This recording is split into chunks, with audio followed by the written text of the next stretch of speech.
Happy Monday from Nashville. It is Monday, August 18th, 2025, and time for your Monday Market Update. Thanks so much for watching. Last week I was in San Antonio for work. This week I'm in Nashville, moving my son back into college for his second year. Now this lends itself very nicely to talking about our real estate market because August, we can often see a dip in activity, and that is due to kids going back to school and last minute vacations. So keep in mind, if your home is listed right now and you're not getting the activity that you want, that it could be that you need a price reduction, but it could also be that people are traveling.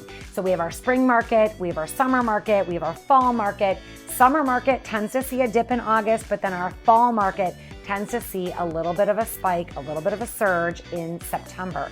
So keep that in mind. Now we're going to take a quick look at our McHenry County numbers before we dive deep into our real estate market. So for the last 7 days, we had 167 new listings in McHenry County. We had 150 go under contract, 105 closed sales, 61 price changes, 4 expireds, and 52 currently on the private network. Now, one of the things I did this morning, because I'm just curious, I'm always curious about our market and what are the trends that we're seeing.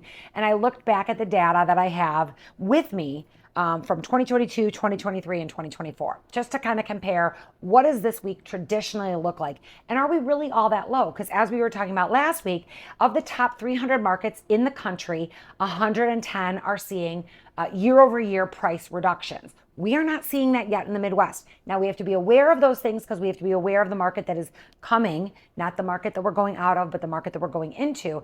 But we're going to watch these numbers. But when I look at our numbers from 2022, which was like the greatest year for real estate in the recent history, we had 185 new listings this week in 2022, 185. Now that's more than we had this week, but not a lot. I mean, not that much more. We had 194 go under contract. That's quite a bit more. 118 closed sales, pretty close. 80 price changes. 80. That's a lot more price changes than we're seeing right now. So as we're seeing prices kind of level out in our area, we are not seeing them yet dip year over year. We are still seeing appreciation with our homes year over year. That could change, but as of right now, as it sits, that's what we're seeing. So, the market in 2022 was obviously stronger, but it's not like our market is in the tank right now. We are definitely still in a very strong seller's market. We have about 1.5 months inventory in Crystal Lake and most of the surrounding areas. So still low inventory, but the trend, which is what we have to pay attention to, is definitely that we're getting more inventory. We're seeing longer market times. We're seeing more price changes. So those are the things that we're watching. So we have to price for the market that we're headed into, not the one that we're coming out of. So that's really important. Now let's talk a little bit about rates, because a lot of people are talking about the Federal Reserve meeting in September. They are meeting September 16th and 17th, I believe. And there's a lot of speculation that they will be cutting the prime rate 25 basis points. There's also some speculation that they will hold the rate because of the implication of tariffs. So we have inflation, which is very steady and seems to be under control. We also have a weakening job market, which means that the feds need to do this balancing act. And if you look at the historical cuts and then subsequent mortgage rate, what the mortgage rate does, you can see there is a correlation, because last week I was saying they're not directly correlated, which is true, but they are not necessarily they are definitely correlated. It's just not a direct relation. Like if the feds cut the rates next month, it doesn't mean that all of a sudden they're going to be, the mortgage rates are not all of a sudden going to plummet. So there's definite correlation, but it's not directly correlated. So the Fed started hiking rates in spring of 2022, but mortgage rates started going up at the end of 2021. So when the Feds cut rates, it doesn't mean that the mortgage rates are going to follow suit right away. The mortgage rates are the bond market. The federal funds rate is just the prime rate, that's short-term lending. So last year, what was really interesting is the Feds cut rates in both September and October. But in October of 2024, we saw rates in the mid sevens. Now, the highest rate that we've seen in recent years was 7.78% in October of 2023. The last hike before that was July of 2023.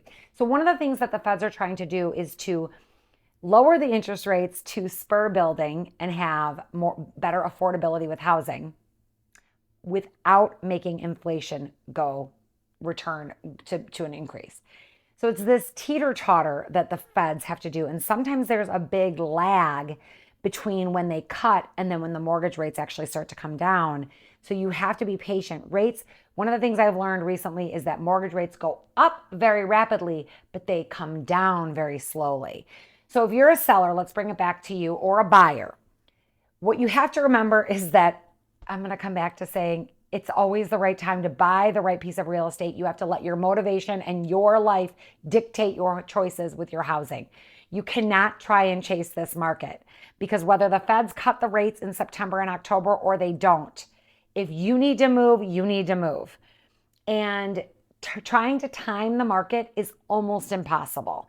I know so many of my clients bought in the spring of last year and then they waited to sell their house until the fall, and they ended up having a less than desirable experience with their sale because they bought when it was hotter than when they sold. And we just can't predict. So this fall, if interest rates come down, yeah, we're going to see buyers return to the market. They are for sure going to come out. They're going to be willing to spend more money on homes. Prices will go up. However, if the rates do not come down and they stay solid, then we're heading into the fall, and it could just be more of a traditional fall market. So my message is, we have a lot of speculation about what's going to happen, but we don't really know. So let your motivation drive your housing choices always. And just know that this is very unpredictable.